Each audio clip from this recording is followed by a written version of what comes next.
Time travel adalah perjalanan yang dilakukan untuk mencoba menembus waktu, baik itu menuju masa depan atau masa lalu. Membicarakan soal perjalanan waktu atau time travel, secara teori hal ini bisa dilakukan, itu secara teori. Menurut Albert Einstein, waktu bukanlah sesuatu yang konstan, melainkan yang terus bergerak maju, kita pun akan terus mengikuti. Sederhananya seperti ini, saat kita berjalan, kita tidak hanya bergerak atau berpindah tempat, tapi kita juga berpindah waktu. Selamat datang di channel Willy Prince. Bagi Anda yang akan menonton video ini, jangan lupa untuk menekan tombol subscribe supaya Anda tidak ketinggalan informasi-informasi dan berita-berita dari channel ini. Dan jangan lupa untuk bunyikan lonceng dan sharekan kepada rekan-rekan Anda. Karena menekan tombol subscribe itu gratis, kami mengharapkan dukungan dari Anda semua untuk channel ini semakin berkembang. Terima kasih. Selamat menyaksikan. Halo saudaraku, kembali lagi bersama dengan saya Willy Pontonowo di channel Willy Prince. Saat ini saya akan membahas mengenai time travel session 2 atau mesin waktu episode yang kedua. Pada episode ini saya lebih membahas dari sisi agama atau dari sisi kritik teologi atau kritik teologi terhadap knowledge, ya, pengetahuan yang saat ini sedang viral yang dianggap itu adalah fakta. Namun sebenarnya ahli-ahli agama atau teolog-teolog sepakat bahwa itu hanyalah fiksi, hanyalah berita fiksi belaka. Dan saat ini kita sedang diviralkan dengan berita seorang penjelajah waktu bernama Michael Philip, lalu John Titor, Noah, dan yang terakhir adalah Sergei Ponomarenko, ya. Sergei Ponomarenko yang mengatakan adalah penjelajah waktu dari masa depan. Dan saat ini saya akan menyampaikan dari sisi teologi, ya, dari sisi iman Kristen. Tapi sebelumnya kita perlu tahu ada seorang fisikawan yang bernama Nicholas Gysin dari University of Geneva. Baru-baru ini di salah satu media, tepatnya di bulan April tahun 2020, menerbitkan serangkaian makalah yang membahas mengenai konsep waktu. Dia mengatakan teori mekanika kuantum modern dengan teori matematika alternatif yang dikembangkan oleh ahli matematika Belanda yang bernama Lutzen Egbertus Jan Brouwer di abad ke-20 disebut dengan nama Intuitionistic Mathematics. Intuitionistic Mathematics mengatakan bahwa matematika tidak dapat memberitahu kita apa yang akan terjadi selanjutnya, karena seperti halnya quantum bit, angka berikutnya dalam urutan matematika tidak dapat memprediksi secara akurat apa yang akan terjadi. Sehingga Gysin dalam Mathematics Language Shape or Understanding of Time in Physics, dia mengatakan perdebatan yang terjadi antara pendukung Brouwer dan pendukung teori of relativity atau teori relativitas dari Albert Einstein harus ditinjau kembali. Sebenarnya teori relativitas Einstein menjelaskan bahwa hukum fisika akan selalu sama dan konstan dimanapun. Namun sesuatu yang terjadi pada ruang dan waktulah yang membuatnya berbeda. Mereka yang ada di dalam kubu Einstein pun mengenal tambahan penjelasan dengan nama konsep infinity atau tidak terbatas. Volume ruang terbatas tidak boleh berisi lebih dari jumlah informasi terbatas. Angka yang relevan secara fisik tidak boleh berisi informasi tanpa batas. Lalu bagaimana dengan masa lalu? Apakah memungkinkan untuk kembali ke masa lampau? Masa lalu dengan intervensi diri tidak memungkinkan karena waktu tidak memiliki koneksi fisik dengan kenyataan. Begitu juga masa depan karena itu membutuhkan segala sesuatu yang akan terjadi antara waktu sekarang dan mendatang yang belum kita ketahui juga dengan pasti. Dari beberapa ilmuwan, saya menyimpulkan ada beberapa ilmuwan mengatakan seperti ini. Seandainya kita bisa mengulang waktu, mungkin banyak yang akan kembali ke masa lalu untuk mengubah sejarah dan memperbaiki kesalahan yang terjadi.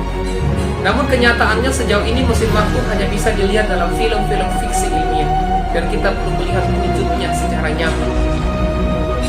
Ya, kalau Bapak Saudara membicarakan soal perjalanan waktu atau time travel, secara teori hal ini bisa dilakukan, itu secara teori. Menurut Albert Einstein, waktu bukanlah sesuatu yang konstan, melainkan yang terus bergerak maju, kita pun akan terus mengikuti. Sederhananya seperti ini, saat kita berjalan, kita tidak hanya bergerak atau berpindah tempat, tapi kita juga berpindah waktu. Menurut sang fisikawan, waktu merupakan dimensi keempat. Ya, jadi waktu itu adalah dimensi keempat yang bersama ruang 3 dimensi yang bergabung menjadi ruang waktu. Singkat kata, menurut teori relativitas Einstein, semakin cepat kita bergerak di dalam sebuah ruang, semakin lambat kita bergerak di dalam waktu. Nah, untuk bisa melakukan perjalanan melintasi waktu, satu teori yang kerap disebut dengan melakukan perjalanan dengan namanya kecepatan cahaya. Untuk kita bisa berpindah waktu, kita harus mengikuti kecepatan cahaya. Kita perlu mesin waktu yang bisa melaju dengan kecepatan yang super cepat, secepat cahaya. Ya, jadi harus digunakan mesin waktu yang secepat cahaya. Lalu berikutnya,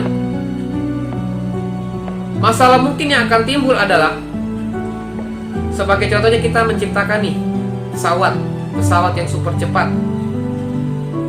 Tapi ada masalah yang timbul. Misalnya kita menaiki pesawat untuk melakukan perjalanan mencari planet baru yang bisa dihuni oleh manusia, yang jaraknya kurang lebih 40 tahun cahaya dari bumi misalnya, ya, 40 tahun cahaya dari bumi. Setelah kita sampai di sana, lalu ketika kita bergegas pulang ke bumi, dan kita akan membagikan penemuan kita. Setelah kita berhasil pulang ke bumi, kita akan melihat teman-teman kita yang sudah berusia 80 tahun. Katakanlah usia kita 25 tahun, atau usia kita 30 tahun. Kita pergi selama 2 tahun. Tetapi setelah kita kembali, ternyata waktunya sudah 50 tahun. Teman-teman kita sudah usia 80 tahun, bahkan ada yang sudah meninggal.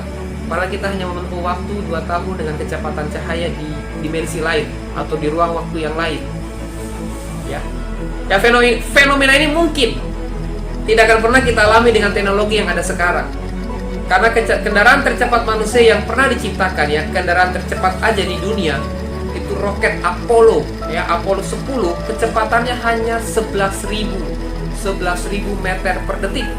Sementara untuk melintasi ruang waktu, untuk melintasi ruang dan waktu yang berbeda, itu diperlukan kecepatan hampir menyamai kecepatan cahaya, yaitu sebesar 299 juta meter detik.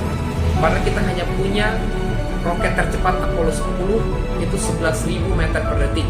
Tapi kita harus mempunyai pesawat atau mempunyai mesin waktu dengan kecepatan 299 juta meter per detik.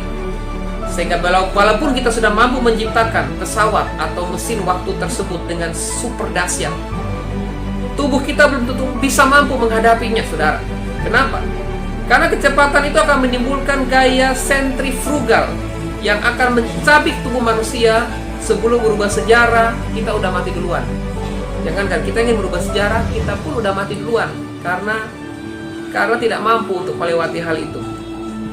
Lalu berikutnya, selain kecepatan cahaya, teori yang mendukung perjalanan waktu lainnya adalah soal wormhole, ya.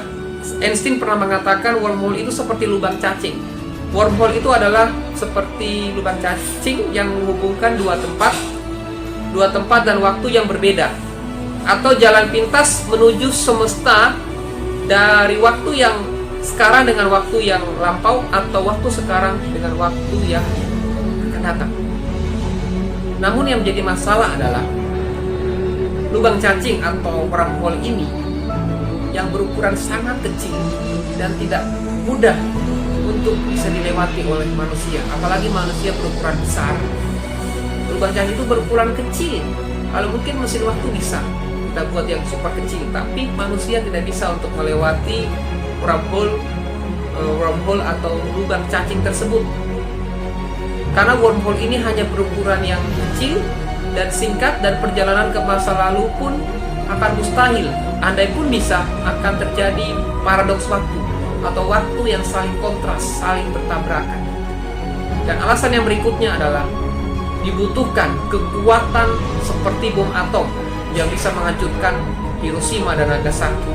Jadi kekuatan seperti bom atom yang harus dipersiapkan untuk bisa membuat mesin waktu yang bisa memindahkan kita dari waktu sekarang ke waktu masa depan atau ke waktu masa lalu kita. Ini secara ilmiah, saudara. Bagaimana menurut firman Tuhan? Bagaimana menurut Alkitab, menurut iman Kristen mengenai mesin waktu?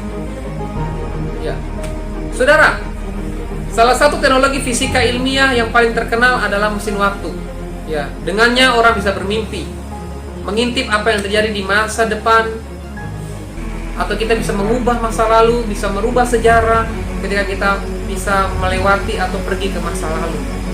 Apakah sesimpel itu? Apakah sesederhana itu? Kita bisa melihat secara teori hukum relativitas atau teori relativitas Einstein. Apakah bisa kita sinkronkan, kita hubungkan dengan iman Kristen atau dengan agama? Menariknya, secara teori fisika mesin waktu bisa dibuat. Ya, saya katakan dari awal tadi, secara teori fisika mesin waktu bisa dibuat, khususnya untuk pergi ke masa depan. Namun demikian, untuk sekarang kita harus bisa menerima fakta masa lalu yang tidak bisa dirubah, dan masa depan hanya kita bisa bayangkan. Andai pun kita bisa pergi ke masa depan, kita hanya bisa membayangkan.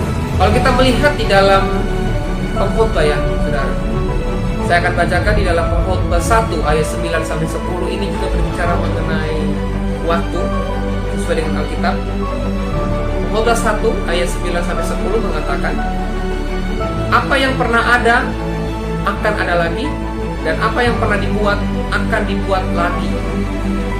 Tidak ada sesuatu yang baru di bawah matahari. Adakah sesuatu yang dapat dikatakan, lihatlah ini baru? Tetapi itu sudah ada dulu, lama sebelum kita ada. Saudara, sebenarnya Alkitab sudah menjelaskan mengenai waktu, peradaban waktu, masa lalu, masa kini, masa depan. Dalam Alkitab yang kita telah baca tadi memperbincangkan perbandingan waktu kini dengan waktu masa lampau yang sudah ada. Artinya bahwa dikatakan di sini bahwa sesuatu yang baru ada sebelum kita ada. Ayat ini dapat kita tafsirkan bahwa sebenarnya dunia ini mengalami siklus waktu, pergerakan waktu yang sangat cepat. Yang dulu lambat sudah mulai cukup, dan sekarang ini berlangsung begitu cepat. Detik-detik mendekati hari kiamat atau hari kedatangan Tuhan, dunia itu semakin cepat. Kecepatannya sudah beda dengan pada waktu kita hidup 10 tahun, 20 tahun yang lalu. Ini artinya bahwa kita sedang mengalami siklus waktu, yaitu siklus waktu diciptakan, berkembang, dan kiamat atau berakhirnya dunia ini. Oleh karena itu, sesuatu yang baru di dalam dunia ini sebelumnya telah ada di dunia yang lampau, yang telah kiamat atau telah berakhir. Sekalipun dunia masa lalu sudah berakhir, misalnya zaman Renaissance, zaman prasejarah, zaman batu, zaman perunggu, lalu zaman sejarah hingga zaman saat ini. Sesuatu yang baru di dalam dunia ini sebelumnya telah ada di dunia yang lampau, yang telah kiamat atau telah berakhir. Lalu apakah seseorang dapat berpergian melewati batas waktu antara dunia masa kini dengan dunia masa depan, atau dunia masa depan ke masa kini dan masa kini ke masa lampau? Apakah kita bisa melewati atau melakukan penjelajahan waktu antara dunia ini dengan dunia lampau, atau sebaliknya, atau dengan dunia yang akan datang? Dalam Daniel 7 ayat 25 jelas dikatakan, saya bacakan dulu. Daniel pasal 7 ayat 25 mengatakan, ia akan mengucapkan perkataan yang menentang yang maha tinggi, dan akan menganiaya orang-orang kudus milik yang maha tinggi. Ia berusaha untuk mengubah waktu dan hukum, dan mereka akan diserahkan ke dalam tangannya selama 1 masa dan 2 masa dan setengah masa.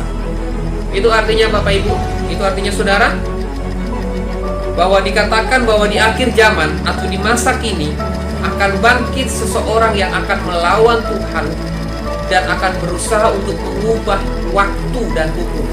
Ingat, ilmu pengetahuan tidak selamanya searah atau selaras dengan teologi. filsafat tidak selamanya selaras dengan teologi atau ilmu pengetahuan iman Kristen. Karena ada beberapa pengetahuan sains yang menentang agama, ada sains yang menentang iman Kristen. Di situ dikatakan seseorang akan bangkit melawan Tuhan dan berusaha untuk mengubah waktu dan hukum. Para penggila time travel atau penjelajah waktu menggunakan ayat ini untuk mengimani kepercayaannya bahwa kita dapat melewati batas ruang dan waktu. Sebagai contoh, ketika seseorang membangun atau sekelompok orang pada zaman itu yang satu bahasa membangun Menara Babel. Mereka bersatu hati membangun Menara Babel untuk sampai ke langit. Seandainya Tuhan tidak mencegah, mereka bisa saja membangun Menara Babel sampai ke langit. Akhirnya Tuhan mencerai-beraikan karena kesombongan manusia, kesombongan Menara Babel, sehingga dihancurkan dan timbullah berbagai bahasa di dunia. Sejarah peradaban bahasa itu terjadi awalnya dari Menara Babel. Dan hari-hari ini orang sedang membangun Babel modern dengan julukan adalah sains, pengetahuan modern. Salah satunya adalah membuat mesin waktu yang bisa merubah sejarah. Saya simpulkan bahwa mesin waktu ini tidak akan pernah ada. Andai pun ada, itu hanyalah fiksi. Itu hanya sebagai sesuatu yang dipaksakan. Dan kita sebagai orang percaya, kita tidak perlu mempercayai hal ini. Kenapa saudara? Karena ketika mesin waktu diciptakan, kita sedang melawan waktu dan hukum. Tuhan sudah menetapkan masa dan waktu. Manusia tidak bisa merubah sejarah yang ada. Andai pun kita bisa hidup ke masa lalu, kita katakan kepada kakek, nenek kita, jangan menikah dengan si ini, jangan menikah. Mungkin kita nggak akan lahir. Terus kalau kita nggak lahir, siapa dong time travelnya? Siapa penjelajah waktu? Kita nggak ingin lahir di dunia misalnya, atau kita ingin lahir di negara lain, kita mau merubah sejarah. Itu sesuatu yang mustahil. Itu melawan peradaban, melawan ketetapan Tuhan. Tuhan menetapkan waktu sudah desain begitu. Sekalipun ada pengajaran yang mengatakan memang satu hari di surga, satu harinya Tuhan sama dengan 1000 tahun di dunia. Satu hari di kerajaan surga atau satu harinya Tuhan adalah 1000 tahun manusia. Saya pun mempercayai hal itu. Mengenai Allah yang Maha Kuasa, Allah yang kita sembah, yang tidak terbatas ruang dan waktu, saya percaya Tuhan tidak terbatas. Tuhan bisa masuk kepada segala dimensi. Tuhan bisa ada di zaman masa lalu, masa kini, masa akan datang, masa prasejarah, masa perunggu, masa abad pencerahan, masa zaman perang dunia, sampai masa modern digital hingga masa nano di masa depan nanti. Tuhan bisa ada. Saya percaya itu. Tetapi mengenai alam semesta yang merupakan ciptaan Allah, termasuk manusia di dalamnya mempunyai banyak keterbatasan waktu. Kita terbatas dengan pengetahuan kita, terbatas oleh ruang dan waktu. Menurut saya, secara pribadi, perjalanan waktu atau time travel yang dilakukan manusia tidak memungkinkan, karena hal ini bisa melampaui apa yang ditetapkan Allah. Saya ulangi, ini bisa melampaui apa yang ditetapkan Allah. Maka hal ini mustahil terjadi. Jadi time travel hanya akan menjadi fiksi atau science fiction saja. Saya ulangi, time travel hanya menjadi science fiction atau cerita fiksi belaka. Untuk mengerti hal ini kita perlu menganalogikan dunia nyata yang kita tempati dengan dunia game yang kita mainkan. Sebagai contoh, kita pernah mendengar game yang namanya Age of Empire atau Empire Earth. Saya memilih adalah misalnya game Empire Earth. Game Empire Earth atau game RTS atau Real Time Strategy.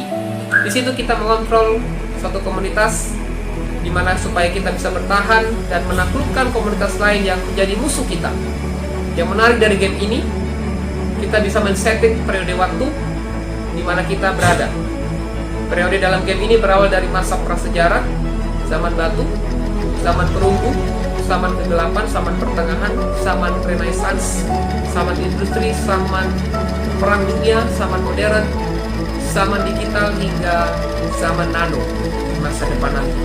Dalam peralihan di dunia nyata yang berlangsung selama puluhan tahun, ratusan tahun, bahkan ribuan tahun, kita bisa atur hanya dalam waktu puluhan menit atau 1 jam. Puluhan menit yang kita rasakan di dunia nyata ketika memainkan game ini mewakili waktu puluhan tahun ratusan tahun, ribuan tahun di dalam dunia game tersebut. Di sini kita dapat melihat bahwa dalam game berjalan lebih cepat daripada waktu di dalam dunia nyata. Hal ini sangat logis karena bila di dalam dunia game atau dunia maya sama dengan waktu di dalam dunia nyata, maka kita akan memainkan game tersebut seumur hidup kita. Mengenai kehidupan di dunia akhirat, Alkitab, iman Kristen menegaskan bahwa kehidupan di dunia saat ini, kita sebutkan aja dunia yang fana atau sementara, bukanlah dunia yang sebenarnya. Sejatinya kekal seperti di akhirat. Surgalah kekekalan itu. Hanya ada dua tempat, surga dan neraka. Itu adalah tempat kekekalan. Jadi kita di dunia adalah sifatnya sementara atau tidak, atau sifatnya tidak kekal. Saudara, berdasarkan analogi ini kita bisa hubungkan dengan keberadaan time travel atau mesin waktu. Artinya waktu di dimensi lain itu berjalan lebih cepat dari di sesuatu yang di alam nyata yang kita tempati saat ini. Dan itu mustahil untuk bisa dilakukan. Manusia tidak bisa merubah sejarah. Manusia tidak bisa mengubah keadaan. Seringkali manusia memaksakan diri untuk menyamakan diri. Bagaimana dengan keberadaan makhluk alien? Bagaimana dengan keberadaan makhluk luar angkasa? Saya katakan makhluk alien tidak akan pernah ada. Bukan makhluk alien, tetapi iblis yang menyamar seperti malaikat terang. Ingat pada waktu iblis, pada waktu malaikat dibuang ke bumi sepertiga malaikat diseret, dibuang ke bumi, Lucifer, ya, malaikat Lucifer yang menyeret sepertiga malaikat. Ada yang menjadi penguasa di udara, penghulu-penghulu di udara, ada penguasa langit. Itu salah satu dari mereka adalah alien. Mungkin saja kalau itu pun terjadi, benar-benar ada, itu adalah iblis yang menyamar seperti malaikat terang. Iblis yang memakai bentuk seperti alien yang dikenal dengan penghulu-penghulu di udara. Itu adalah iblis. Dan andai kata mesin waktu benar-benar ada dan diciptakan di tahun 2028 yang dikenal dengan nama CERN 2028 di Amerika, itu sebenarnya adalah mesin waktu yang hanya kekuatan hanya bisa memindahkan kita di waktu yang akan datang atau waktu masa lalu, tetapi kita tidak bisa merubah sejarah dan kita tidak akan bisa menembus waktu itu. Kita akan buktikan saja apakah sains itu benar atau iman Kristen, teologi atau agama yang benar. Silakan saudara simpulkan, silakan saudara komentari di bawah dan kolom komentar di bagian bawah tentang kebenaran ini. Dan saya menyimpulkan bahwa time travel hanyalah fiksi belaka, dan itu sesuatu yang hanya dibuat-buat dibesar-besar oleh media. Kita harus bijak-bijaklah untuk menerima setiap informasi. Salam waras, salam sejahtera bagi kita semua.